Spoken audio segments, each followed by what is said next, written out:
Hello everyone. आज का हमारा टॉपिक है green house gases and global warming. तो ग्लोबल वार्मिंग, जैसा कि हम बचपन से पढ़ते आ रहे हैं, दोनों टॉपिक एक बार फिर से हम इसके बारे में रिवाइज कर लेते हैं। तो ग्लोबल वार्मिंग क्या होता है? जो हमारे अर्थ का टेम्परेचर है, ठीक, वो क्या हो रहा है, उसमें इंक्रीमेंट हो रहा है, बढ़ता जा रहा है वो टेम्परेचर। ठीक, ग्रेजुअल धीरे धीरे क्या हो रहा है, उसका टेम्परेचर बढ़ता जा रहा है। और इसी फेनोमेनन को क्या कहते हैं? ग्लोबल वार्मिंग कहते हैं। ठीक, तो ग्लोबल वार्मिंग के एक्चुअली कई सारे रीज़न्स हैं जिसकी वजह से जो अर्थ का टेम्परेचर है वो बढ़ रहा है। उसके लिए कई सारे रीज़न्स हैं, नेचुरल रीज़न्स भी हैं और ह्यूमन कॉजेज़ भी हैं। लेकिन जो एक बहुत बड़ा रीज़न है ग्लोबल वार्मिंग का, वो क्या है? ग्रीन हाउस गैसेस है। ठीक, ग्रीन हाउस गैसेस का भी एक बहुत बड़ा रोल है ग्लोबल वार्मिंग में। और ये दोनों अल्टीमेटली क्या करते हैं? क्लाइमेट चेंज करते हैं। ठीक, कल हमने क्लाइमेट चेंज पढ़ा था और ये पूरा यूनिट हमारा क्लाइमेट चेंज पे है। तो ये सब क्लाइमेट चेंज में ग्लोबल वार्मिंग का, क्योंकि अगर अर्थ का टेम्परेचर बढ़ेगा तो अल्टीमेटली वो सारे जो फैक्टर्स हैं, जो एटमॉस्फेरिक फैक्टर्स है, टेम्परेचर वगैरह, रेनफॉल वगैरह, तो वो सारा भी डिस्टर्ब होगा, तो क्लाइमेट चेंज होगा। ठीक है, तो आज का जो हमारा टॉपिक है वो हम इस पर डिस्कस करेंगे। तो सबसे पहले हम क्या करते हैं कि जो हमारा ग्रीन हाउस इफ़ेक्ट, जो ग्रीन हाउस गैसेस वाला जो कॉन्सेप्ट है, उसको पहले समझते हैं। उसके बाद हम आएंगे यहाँ पे रेड करेंगे। ठीक है, तो देखिए हम समझते हैं ग्रीन हाउस इफ़ेक्ट को, ग्रीन हाउस गैसेस। तो ग्रीन हाउस इफ़ेक्ट क्या है? ग्रीन हाउस इफ़ेक्ट में क्या होता है और ग्रीन हाउस गैसेस क्या है? तो ग्रीन हाउस में जो गैसेस होती हैं, ठीक, वो तो अभी हम डिस्कस करेंगे। यहाँ पे देखते हैं, देखिए सबसे पहले क्या है, ये सन है हमारा। ठीक है, सन। और ये हमारी क्या है, यहाँ पे मान लीजिए हमारी अर्थ है। ठीक है, थोड़ा और नीचे बना रहे हैं, यहाँ पे ये अर्थ है हमारी। ठीक है, और ये बीच में जो जगह है, ठीक है, ये जो बीच में जो जगह है वो क्या है? हमारी एटमॉस्फेयर है। इसको भी ड्रॉ कर लेते हैं।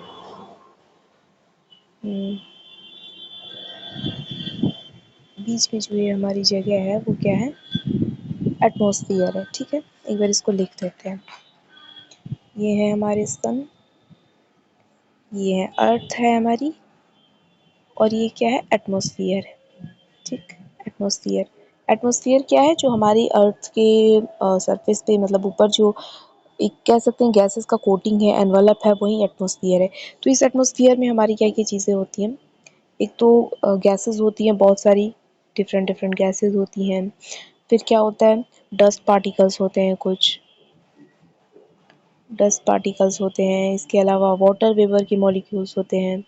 ठीक, यही सारी चीज़ें, डिफरेंट डिफरेंट चीज़ें क्या होती है? हमारे एटमॉस्फेयर में होती है। मतलब ये सन है, सन और हमारी अर्थ यहाँ से के बीच में हमारा एटमॉस्फेयर है। तो होता क्या है कि सन से जब एनर्जी आती है, सोलर रेडिएशन जो आती है, सन की जो किरणें आती हैं, सूरज की किरणें, वो आएंगी हमारी अर्थ की सरफेस पे, ऐसे आएंगी। ठीक है, ऐसे आएंगी यहाँ पे।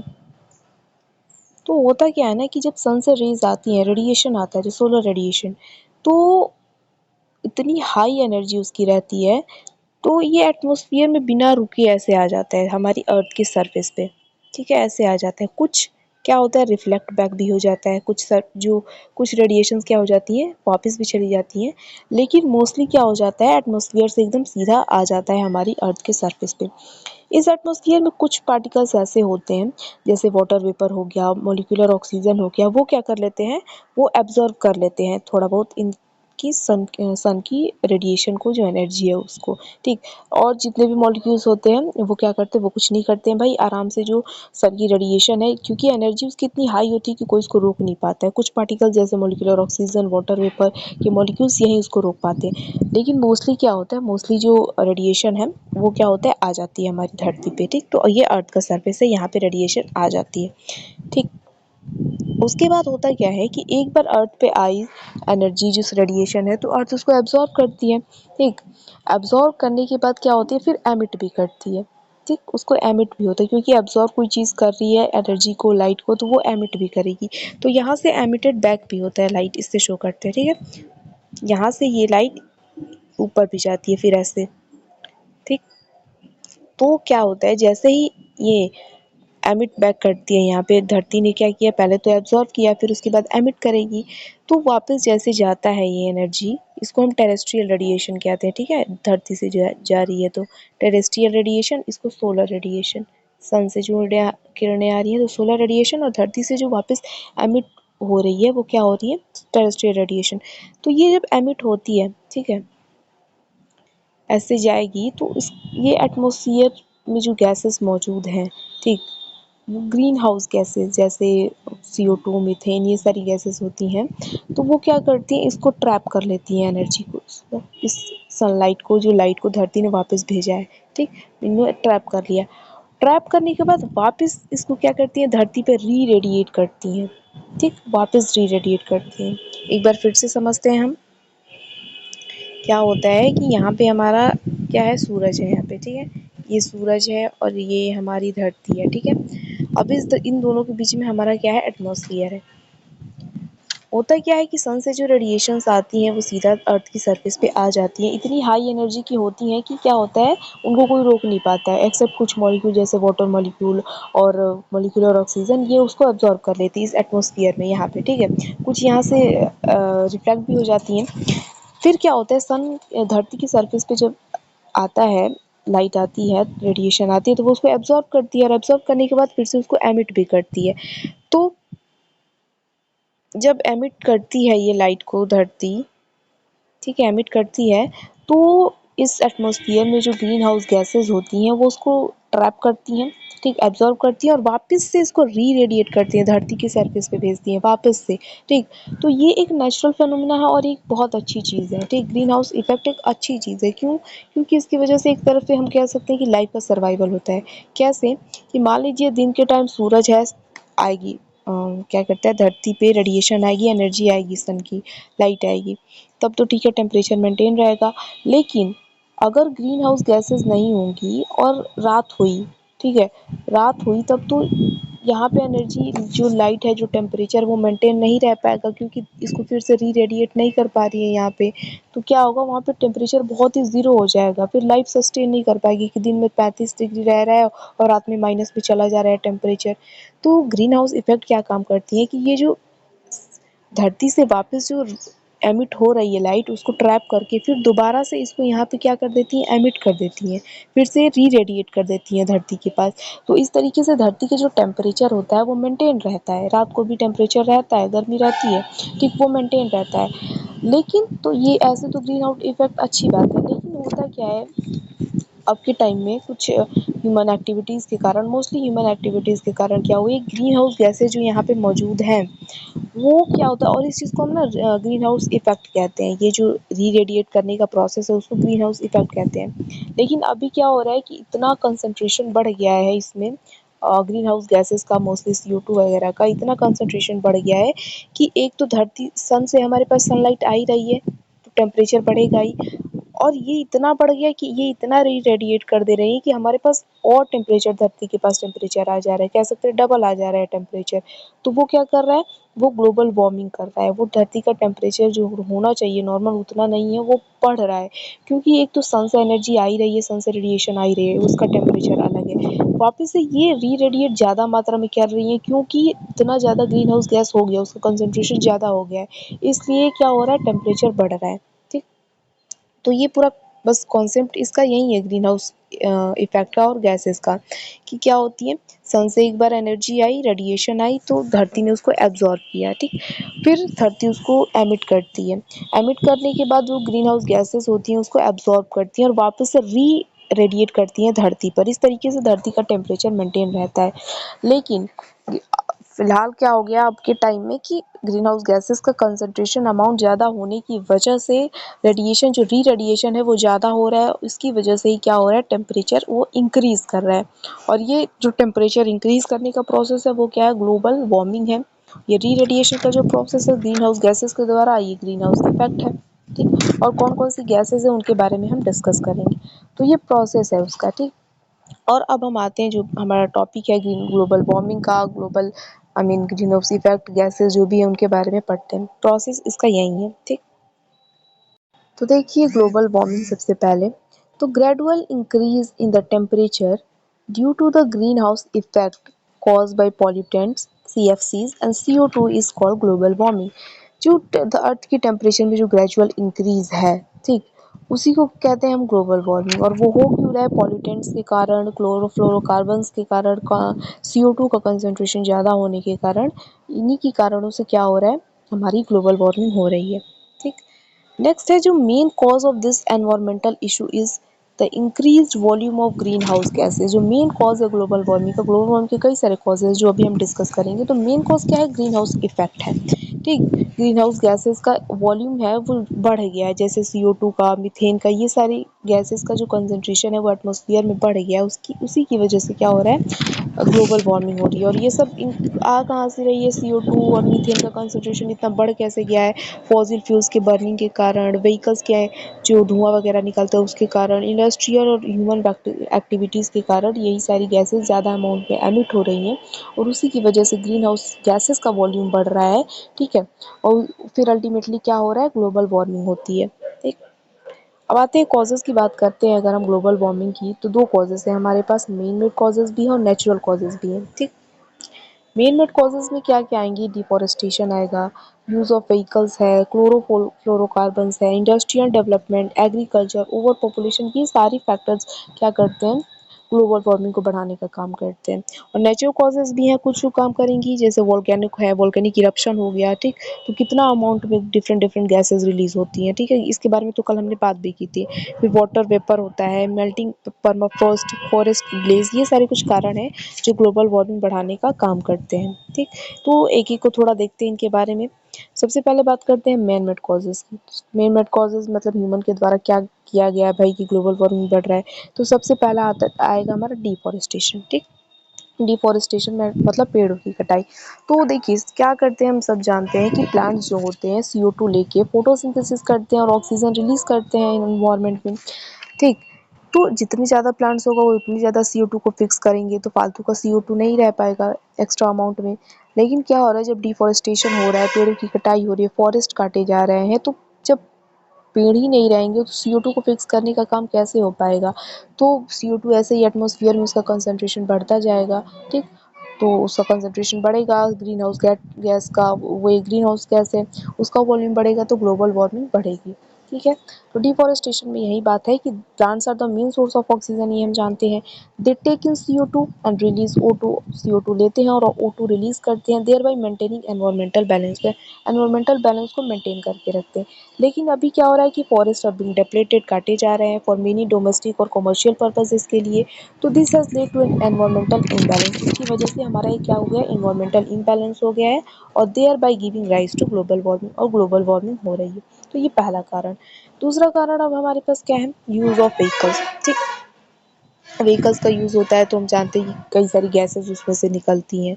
ठीक है, तो देखिए the use of vehicles even for short distances result in various gaseous emissions, कई तरह की गैसेस निकलती हैं। Vehicles burn fossil fuels which emit a large amount of CO2। ठीक, डीजल, पेट्रोल, इन सारी चीज़ों से क्या होता है, व्हीकल चलता है और वो बनते हैं फॉसिल फ्यूल से। तो फॉसिल फ्यूल्स बर्न करने के कारण बहुत ज़्यादा अमाउंट में CO2 और भी डिफरेंट गैसेस रिलीज होती हैं। ठीक, और वो सब रिलीज होकर कहाँ जाएंगी? अगर पेड़ पौधे भी बहुत ज़्यादा अमाउंट में नहीं तो एटमॉस्फेयर में जाएंगी और क्या होगा? ग्लोबल वार्मिंग करने का काम करेंगी। ठीक है, resulting in a temperature increase. ठीक, थर्ड अगर हम बात करें, हमारे पास क्या है? क्लोरोफ्लोरोकार्बन। ठीक, थर्ड है हमारे पास क्लोरोफ्लोरोकार्बन है। तो ये क्या है? पहली बात तो ये क्या करते हैं, ये सब कहाँ मौजूद है, सोर्सेज का क्या है? तो एयर कंडीशनर्स में, रेफ्रिजरेटर्स में, इन सारी जगहों पर क्लोरोफ्लोरोकार्बन्स को यूज़ किया जाता है। तो ये क्या करते हैं कि ये क्लोरोफ्लोरोकार्बन एटमॉस्फेयर में, इस एनवायरनमेंट में ऐड करते हैं और जिसकी वजह से क्या होता है, एटमॉस्फेरिक जो ओजोन लेयर है उसको डिप्लेट करते जाते हैं। और ओजोन लेयर हम जानते हैं क्या करता है? हार्मफुल अल्ट्रावायलेट रेज को आने से रोकता है हमारे पास। अगर ओजोन लेयर डिप्लेट होगा तो वो जो हार्मफुल रेज़ हैं वो हमारे एनवायरनमेंट में आएँगी और क्या करेगा? वो भी एक तरह से टेम्परेचर बढ़ाने का काम करेंगी। ठीक? तो the ozone layer protects the earth surface from the harmful UV rays emitted by the sun. ठीक? The CFCs have led to ozone layer depletion. लेकिन इन CFCs की वजह से क्या हो रहा है? ओज़ोन लेयर का डिप्लेशन हो रहा है, making way for the UV rays, जिसकी वजह से यूवी रेज़ आसानी से आ जाएँगी, therefore increasing the temperature of earth, और टेम्परेचर बढ़ जाएगा हमारे अर्थ का। ठीक? नेक्स्ट क्या है? Industrial development. इंडस्ट्रियल डेवलपमेंट मतलब अलग अलग इंडस्ट्रीज़ में, फैक्ट्रीज़ में सब डिफरेंट काम चलते रहते हैं, वहाँ से अलग अलग तरह की गैसेस, हार्मफुल प्रोडक्ट्स निकलते रहते हैं, तो वो भी टेम्परेचर बढ़ाने का काम करेंगी। तो with the advent of industrialisation, the temperature of earth has been increasing rapidly. जब से इंडस्ट्रियलाइजेशन हुआ है भाई, धीरे धीरे करते समय के साथ क्या हो रहा है कि अर्थ का टेम्परेचर भी वैसे ही बढ़ता जा रहा है, क्योंकि अलग अलग डिफरेंट हार्मफुल गैसेस का एमिशन होता रहता है। The harmful emission from the factories add to the increasing temperature of earth. ठीक, नेक्स्ट जो हमारा है वो क्या है, एग्रीकल्चर। एग्रीकल्चर से भी क्या होता है कि अलग अलग तरह की फर्टिलाइजर्स यूज़ करने की वजह से उसमें हार्मफुल जो केमिकल्स होते हैं वो भी होते हैं। उसके अलावा कुछ क्या होता है, जैसे पैडी का है, जब धान की खेती होती है तो वहाँ पे क्या होता है, मीथेन प्रोड्यूस होती है। तो ये सारी मीथेन भी ग्रीन हाउस गैस है, तो ये सारी भी चीज़ें भी क्या करती हैं, ग्रीन हाउस इफेक्ट जो होता है उसको करवाएंगी। ठीक, वॉल्यूम उसका बढ़ेगा तो ग्लोबल वार्मिंग होगी। तो various farming activities produce CO2 and methane gas. ठीक, कई सारी फार्मिंग एक्टिविटीज़ हैं जो CO2 और मीथेन गैस को क्या करती है, प्रोड्यूस करती हैं। These add to the greenhouse gases in the atmosphere and increase the temperature of earth। और ये ग्रीन हाउस गैसेज एटमोसफियर में ऐड करेंगे और अर्थ का टेम्परेचर बढ़ाती है। नेक्स्ट है ओवर पॉपुलेशन।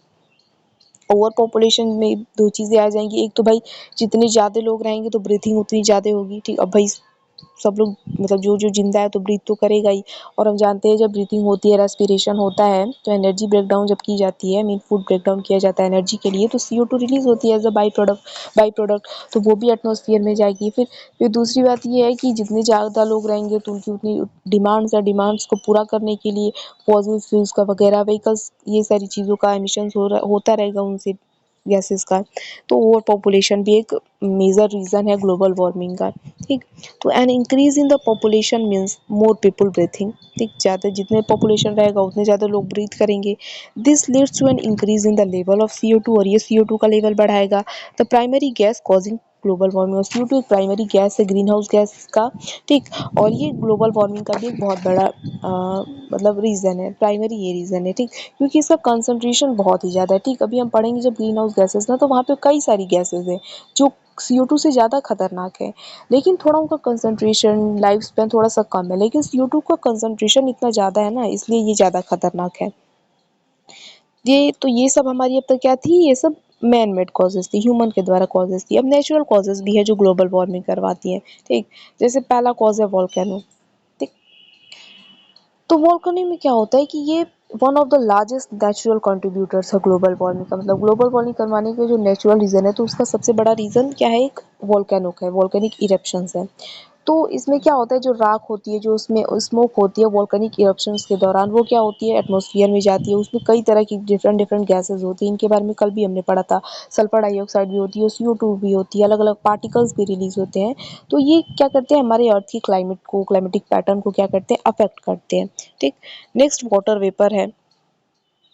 वाटर वेपर भी बहुत एक इम्पॉर्टेंट चीज़ है। तो ये क्या करवाता है कि ये तो kind of greenhouse gas है water vapour.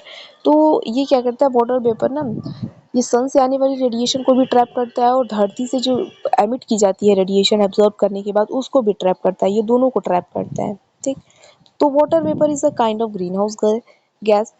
Due to the increase in the earth temperature, more water gets evaporated from the earth water bodies and stayed in the atmosphere, adding to global warming। तो धरती का temperature बढ़ रहा है तो evaporation भी होगा, तो वाटर मॉलिक्यूल्स वेपर के फॉर्म में एटमॉस्फेयर में ज़्यादा रहेगा और वो ग्लोबल वार्मिंग करवाएगा। ठीक, नेक्स्ट है मेल्टिंग परमाफ्रॉस्ट। मेल्टिंग परमाफ्रॉस्ट क्या है और ये कैसे करवाता है ग्लोबल वार्मिंग।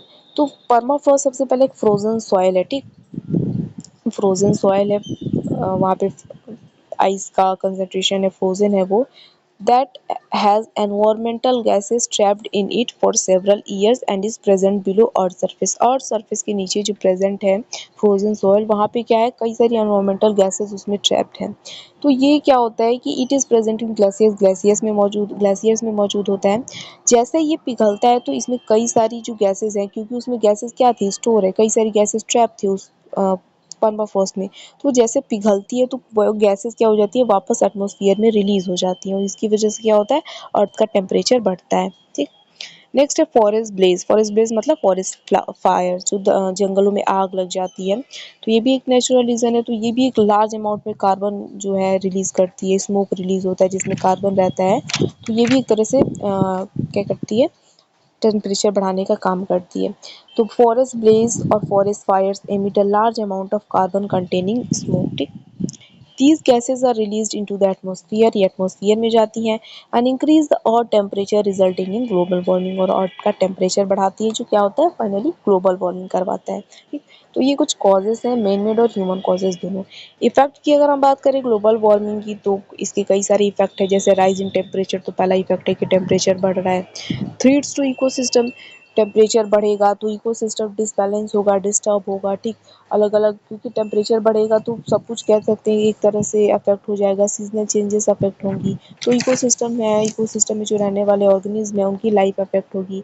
थर्ड है क्लाइमेट चेंज। ये तो हमने कल बात की थी कि क्लाइमेट चेंज होगा, क्लाइमेटिक पैटर्न्स, जो वेदर पैटर्न्स है वो सारी चेंज हो जाएंगी, तो क्लाइमेट चेंज होगा। स्प्रेड ऑफ डिजीज़ भी होगा, क्योंकि ग्लोबल वार्मिंग से और अलग अलग क्लाइमेटिक चेंजेस की वजह से होने से कई सारे डिज़ास्टर्स आएंगे, ठीक। वो हो सकता है फ्लड, अर्थक्वेक, ये सारी चीज़ें आएँ। तो फूड वाटर की सप्लाई भी कह सकते हैं कि डिस्टर्ब होगी, अलग अलग डिजीज़ेस फैलेंगे। तो स्प्रेड ऑफ डिजीज़ भी एक इफ़ेक्ट है ग्लोबल वार्मिंग का। फिर हाई मोर्टेलिटी रेट, अगर ढंग से फूड वाटर की व्यवस्था नहीं है, डिजीज़ेस फैलेंगी, तो मोर्टेलिटी रेट भी बहुत ज़्यादा बढ़ जाएगी। और नेक्स्ट है लॉस ऑफ नेचुरल हैबिटाट। सब कुछ भाई डिसबैलेंस होगा, डिस्टर्ब होगा, तो नेचुरल हैबिटाट जो भी है ऑर्गेनिज्म का, वो भी क्या हो जाएगा, लॉस्ट हो जाएगा।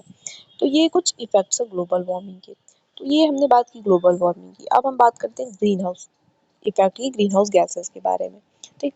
तो ग्रीन हाउस इफेक्ट में क्या है, जैसा हमने देखा, तो greenhouse effect is the process through which earth is trapped near in which heat is trapped near Earth's surface by substances known as greenhouse gases। तो ग्रीन हाउस इफेक्ट क्या है, ये सन है, ये एटमॉस्फेयर है और ये अर्थ है, ठीक। एक बार फिर से बता रही, सन से एनर्जी आई, रेडिएशन आई, अर्थ ने उसको एब्जॉर्ब किया और अर्थ ने इसको वापस एमिट किया।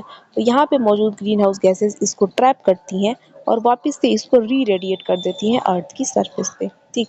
और इसी चीज़ को क्या कहते हैं, ग्रीन हाउस इफेक्ट कहते हैं, ठीक। बस गलती कहाँ हो रही है भाई, कि कंसंट्रेशन बहुत ही ज़्यादा हो गया है, तो ज़्यादा हीट ट्रैप हो रही है और अर्थ का टेम्परेचर बढ़ रहा है, ठीक। The greenhouse effect is one of the things that make earth a comfortable place to live. तो ग्रीन हाउस इफेक्ट एक ज़रूरी चीज़ है, ठीक, अर्थ पे लाइफ सर्वाइवल होने के लिए। लेकिन कंसंट्रेशन ज़्यादा होने की वजह से हमारे पास क्या हो जा रहा है, टेम्परेचर बढ़ रहा है, ठीक। बात करते हैं ग्रीन हाउस गैसेस क्या कौन कौन सी हैं, उनके सोर्सेज कौन कौन से हैं, ठीक। तो देखिए, there are different types of greenhouse gases and their global warming potential varies. तो हमारे पास कई सारी ग्रीन हाउस गैसेज हैं और जो उनका ग्लोबल वार्मिंग पोटेंशियल है वो भी वेरी करता है। तो ग्लोबल वार्मिंग पोटेंशियल मतलब किस गैस की कितनी क्षमता है कि वो कितना टेम्परेचर बढ़ा सकता है। तो सबका अलग अलग है, जिसके बारे में बात करेंगे। तो गैसेस कौन कौन सी है, कार्बन डाइऑक्साइड है, ग्रीन हाउस गैस, ओजोन है, वाटर वेपर है, मीथेन, कार्बन मोनोऑक्साइड, फिर कई सारी फ्लोरिनेटेड गैसेस हैं, ब्लैक कार्बन है, नाइट्रस ऑक्साइड है, ये सारी कुछ गैसेस हैं हमारी ग्रीन हाउस गैसेस है। तो इन्हीं के बारे में हम एक एक के बारे में थोड़ा पढ़ेंगे, ठीक। सबसे पहले बात करते हैं कार्बन डाइऑक्साइड की, ठीक है। तो carbon dioxide is naturally produced by animals during respiration and through the decay of biomass. तो सबसे पहले कार्बन डाइऑक्साइड प्रोड्यूस कहाँ से होता है, तो रेस्पिरेशन के दौरान एज अ बाई प्रोडक्ट निकलता है और फिर बायोमास का जो डीके होता है तो वहाँ से भी निकलता है, ठीक। और एटमॉस्फेयर में ये फॉसिल फ्यूल्स के बर्निंग के कारण भी निकलता है, केमिकल रिएक्शंस जो होते रहते हैं वहाँ से कार्बन डाइऑक्साइड रिलीज होता है, ठीक। अगर बात करें हम एटमॉस्फेयर में मौजूद जो रहता है CO2, तो उसको प्लांट फिक्स करते हैं फोटोसिंथेसिस के दौरान, ठीक है, जो वो एनर्जी अपना बनाने के लिए यूज़ करते हैं और O2 रिलीज करते हैं, ठीक। The absorbed CO2 is kept out of the atmosphere until plant die and that is why forest play an important role in capturing carbon। इसीलिए हम जानते हैं कि फॉरेस्ट का, प्लांट्स का जो बहुत बड़ा रोल है, ठीक है, कार्बन को कैप्चर करने में, क्योंकि वो अपना फोटोसिंथेसिस करेंगे उससे, तो एक बैलेंस बना रहेगा। इसीलिए कहते हैं कि एफॉरेस्टेशन जरूरी है, ठीक। अब दूसरी गैस क्या है, मीथेन है, ठीक। मीथेन जो हमारी दूसरी क्या है, ग्रीन हाउस गैस है। तो methane is a colourless gas, ये कलरलेस गैस है, which is main constituent of natural gas. और नेचुरल गैस का मेन कॉन्स्टिट्यूएंट क्या है, एक मीथेन है। ये इसका सोर्स की अगर हम बात करें मीथेन का सोर्स का, तो it emissions result from the production and transport of coal के प्रोडक्शन के दौरान, ट्रांसपोर्ट के दौरान, natural gas and oil as well as livestock and agriculture practices. Livestock मतलब जानवरों के वजह से भी हम जानते हैं जो उनका डंग होता है वहाँ से मीथेन का प्रोडक्शन होता है। ठीक, land use and the decay of organic waste in municipal waste, solid waste landfills, जो ऑर्गेनिक वेस्ट में होता है, सॉलिड वेस्ट लैंडफिल्स होते हैं, वहाँ से ये सारे सोर्सेज हैं मीथेन के एमिशंस के। ठीक है, नेक्स्ट नाइट्रस ऑक्साइड है। नेक्स्ट जो ग्रीन हाउस गैस है वो क्या है, नाइट्रस ऑक्साइड है। तो ये कहाँ से प्रोड्यूस होती है, तो this gas is mainly produced as a result of microbial action in the soil. Soil में होने वाले माइक्रोबियल एक्शन के कारण क्या होता है, नाइट्रस ऑक्साइड प्रोड्यूस होती है। फिर फर्टिलाइजर्स की यूज़ के द्वारा जो जिनमें नाइट्रोजन होता है वहाँ से। फिर टिम्बर मतलब लकड़ियों के काट बर्निंग के दौरान एंड केमिकल प्रोडक्शन में नाइट्रस ऑक्साइड का क्या होता है, एमिशन होता है, प्रोडक्शन होता है। फिर एग्रीकल्चरल और इंडस्ट्रियल एक्टिविटीज़ में भी होता है। फिर फॉसिल फ्यूल्स के कंबशन के दौरान भी होता है। ट्रीटमेंट ऑफ वेस्ट वाटर के दौरान भी नाइट्रस ऑक्साइड का क्या होता है, प्रोडक्शन होता है। नेक्स्ट क्या है, हाइड्रोफ्लोरोकार्बन्स। अब यहाँ से फ्लोरिनेटेड गैसेस हम देखेंगे, 3-4 फ्लोरिनेटेड गैसेस हैं। तो hydrofluorocarbons represent about 90% of the fluorinated gas in, जितनी फ्लोरिनेटेड गैसेस हैं, ठीक, उनमें 90% जो होता है हाइड्रोफ्लोरोकार्बन्स होते हैं। ठीक, they are mainly use to absorb heat in refrigerators, freezers, air conditioner and heat pump. इनकी अगर हाइड्रोफ्लोरोकार्बन्स के सोर्सेज की बात करें तो ये कहाँ से, तो ये रेफ्रिजरेटर्स में, फ्रीजर्स में, एसी वगैरह में क्या होती है, हीट को एब्जॉर्ब करने के लिए यूज़ की जाती हैं। ठीक, हीट पंप में यूज़ की जाती हैं, अस्थमा स्प्रेज में प्रोपेलेंट के तौर पे यूज़ की जाती हैं, एरोसोल स्प्रे कैंस में यूज़ की जाती हैं, और as a brewing agent for foams and in fire extinguisher. इन सारी जगहों पे हाइड्रोफ्लोरोकार्बन का यूज़ किया जाता है। नेक्स्ट है परफ्लोरोकार्बन। परफ्लोरोकार्बन क्या होता है, तो ये मेन मेड कंपाउंड्स है। ठीक, और ये industrial commonly use in industrial manufacturing processes में इनका यूज़ किया जाता है। नेक्स्ट जो ग्रीन हाउस गैस है वो सल्फर हेक्साफ्लोराइड है।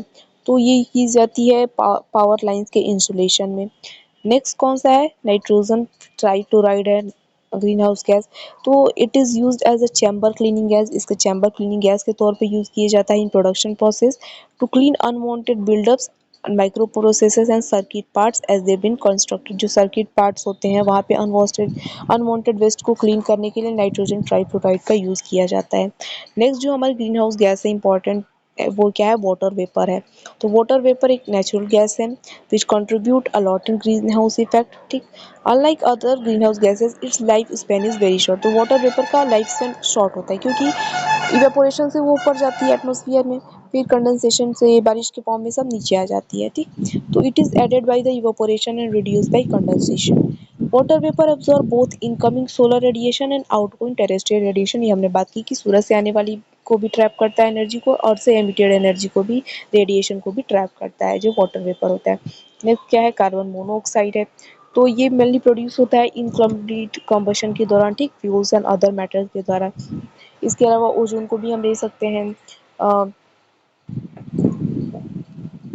ओजोन भी व्हीकल्स के एमिशंस के दौरान जो होता है, क्या होता है, रिलीज होता रहता है। तो वो भी एक काम करता है ग्रीन हाउस गैस की तरह। तो ये कुछ ग्रीन हाउस गैसेस हैं जिनके बारे में हमने बात की। ये कुछ ग्रीन हाउस गैसेस हैं हमारी, जैसे ये सारी गैसेस हैं। तो ग्रीन हाउस इफेक्ट क्या होता है, गैसेस क्या है, उनकी सोर्सेज क्या है, हमने बात कर ली। अब एक टॉपिक और है यहाँ पे कि global warming potential. Global warming potential मतलब जैसे मैंने बताया कि किस गैस का कितना पोटेंशियल है कि वो कितना टेम्परेचर इंक्रीज कर सकती है अर्थ का, ग्लोबल वार्मिंग में उसका कितना योगदान है, ये बात है। तो ग्लोबल वार्मिंग पोटेंशियल और लाइफ टाइम की अगर हम बात करें तो यहाँ पे हम CO2 को एज अ बेस लेके चलते हैं, जैसे स्टैंडर्ड लेके चलते हैं 1। ठीक है, तो उसके कंपैरिजन में जब अगर मीथेन की हम बात करते हैं तो CO2 के कंपैरिजन में जो मीथेन होता है 21 गुना उससे ज़्यादा क्या कर सकते हैं कि पोटेंशियल होता है ग्लोबल वार्मिंग बढ़ाने का, टेम्परेचर बढ़ाने का। ठीक, वही नाइट्रस ऑक्साइड का 310 गुना, मतलब कार्बन से 310 गुना ज़्यादा वो पोटेंशियल है टेम्परेचर बढ़ाने का। HFC का देखिए, मतलब हाइड्रोफ्लोरोकार्बन्स का देखिए तो ये तो 12,000 गुना देख रहे हैं। फिर पर फ्लोरोकार्बन्स का कितना होता है, ऑलमोस्ट 10,000 गुना, कार्बन से 10,000 गुना ज़्यादा ये स्ट्रॉन्ग होती है टेम्परेचर बढ़ाने में। सल्फर हेक्साफ्लोराइड है, ये सब मिला के क्या ऑलमोस्ट 24,000 गुना क्या है, ये स्ट्रॉन्ग है टेम्परेचर इंक्रीज करने में। ठीक, लाइफ टाइम की अगर बात करें तो कार्बन जो होता है 500 से 200 साल ये ईयर्स में है। ठीक है, मीथेन 12 सालों तक एटमॉस्फेयर में रह सकता है, नाइट्रस ऑक्साइड 120 सालों तक, एचएफसी जो है 1 से लेकर 200 1270 आई थिंक ये। फिर पर फ्लोरोकार्बन से है वो ऑलमोस्ट 50,000 सालों तक रह सकती है एटमॉस्फेयर में, और सल्फर हेक्साक्लोराइड 3200 सालों तक रह सकती है। ठीक, तो एक बात नोटिस करें कि ये सब देखिए, अगर हम कार्बन डाइऑक्साइड को स्टैंडर्ड लेके चल रहे हैं तो ये सब कितना इससे ज़्यादा स्ट्रॉन्ग है। लेकिन तभी भी हम जब ग्लोबल वार्मिंग की बात करते हैं मोस्टली, तो हम कहते हैं कि कार्बन डाइऑक्साइड जो है ज़्यादा क्या है, उसी की बात करते हैं कि कार्बन डाइऑक्साइड को कैसे रिड्यूस किया जा सके। तो इसका रीज़न ये है कि कंसंट्रेशन उसका बहुत ही ज़्यादा है, और टाइम भी वो एक अच्छा खासा टाइम तक रह सकता है एटमॉस्फेयर में। कंसंट्रेशन उसका बहुत ज़्यादा है, इसीलिए एक मेजर थ्रीट है हमको उसको क्या कर सकते हैं कि उसको रिड्यूस करने का हमारे पास है, कि हमें उसको रिड्यूस करना पड़ेगा, क्योंकि उसका एटमॉस्फेयर में कंसंट्रेशन ज़्यादा है। इन सब का कंसंट्रेशन कह सकते हैं थोड़ा कम है, उससे ज़्यादा स्ट्रॉन्ग है तभी भी, लेकिन ये इसका कंसंट्रेशन ज़्यादा है। अगर ये थोड़ा सा अगर स्टैंडर्ड इसका 1 भी लेकर चल रहे हैं हम, तो कंसंट्रेशन ज़्यादा होने की वजह से ये ग्लोबल वार्मिंग करवाने का एक बहुत ही बड़ा रीज़न होता है CO2। ठीक, नेक्स्ट वही जो यहाँ पे डायग्राम है कि यहाँ से सन से रेडिएशन आएंगी, फिर कुछ रेडिएशन यहाँ से रिफ्लेक्ट भी हो जाती है, फिर अर्थ भी एमिट करता है, फिर एमिट होती है, यही ग्रीन हाउस इफेक्ट होता है, और यहाँ पे ग्रीन हाउस गैसेस होती हैं। तो ये रिप्रेजेंटेशन है। तो ये हुआ आज का जो हमारा टॉपिक है ग्रीन हाउस इफेक्ट का, ग्लोबल वार्मिंग का, ये बात हो गई। अब नेक्स्ट वीडियो में नेक्स्ट टॉपिक देखेंगे हम। Thank you.